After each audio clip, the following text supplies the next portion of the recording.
من الكتاب رأسي والوسادة حرب لا يراها أحد. الكاتب سودار الأمير. الفصل الخامس. أفكار بلا إذن دخول. لم تطرق الباب، لم تعرف نفسها، دخلت.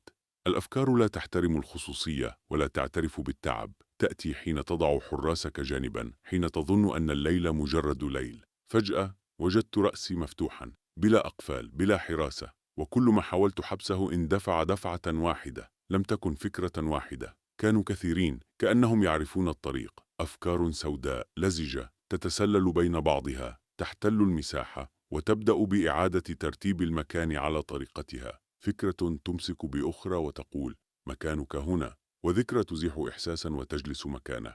وأنا مجرد شاهد على احتلال داخلي. حاولت أن أوقفها، قلت ليس الآن، لكن الأفكار لا تسمع. دخلت فكرة الفشل أولا، ووقفت في المنتصف، وبدأت تتكلم بثقة غريبة. ثم جاءت فكرة الندم، جلست بجانبها وابتسمت. تبعتها فكرة الخسارة، وفكرة ماذا لو، وفكرة كان يجب. ازدحم المكان ولم يعد هناك موضع لشيء آخر، حتى الأمل لم يسمح له بالدخول. كل فكرة كانت تحمل ملفا قديما مغبرا، لكنه جاهز للفتح. يفتحون الملفات أمامي واحدا تلو الآخر، بلا ترتيب، بلا رحمة. يقرؤون، يعيدون المشاهد، يضغطون على الإعادة، وكأنهم يستمتعون بالتفاصيل التي كنت أتجاوزها سريعا. تذكر هذا، وهنا أخطأت، وهنا صدقت أكثر مما يجب. الوسادة تحت رأسي لم تعد ثابتة. أحسست أنها تهتز معي، كأنها تشعر بثقل ما يحدث،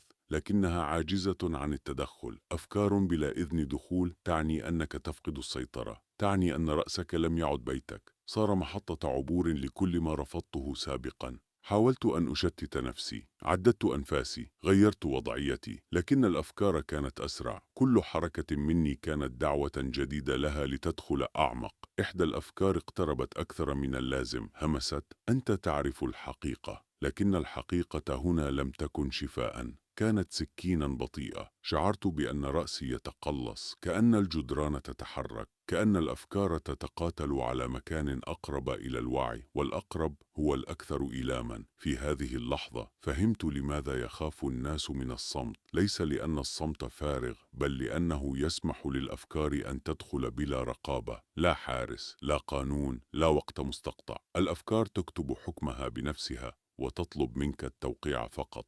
وقعت بالصمت. حين خف الاقتحام قليلا لم أشعر بالنجاة، شعرت فقط أن بعضهم غادر ليجلب غيره، كأنهم قالوا سنعود. وبقيت هناك مستلق، رأسي مفتوح والوسادة شاهدة. أفهم الآن حقيقة واحدة قاسية: أسوأ ما في الأفكار أنها لا تحتاج إذنا لتدميرك.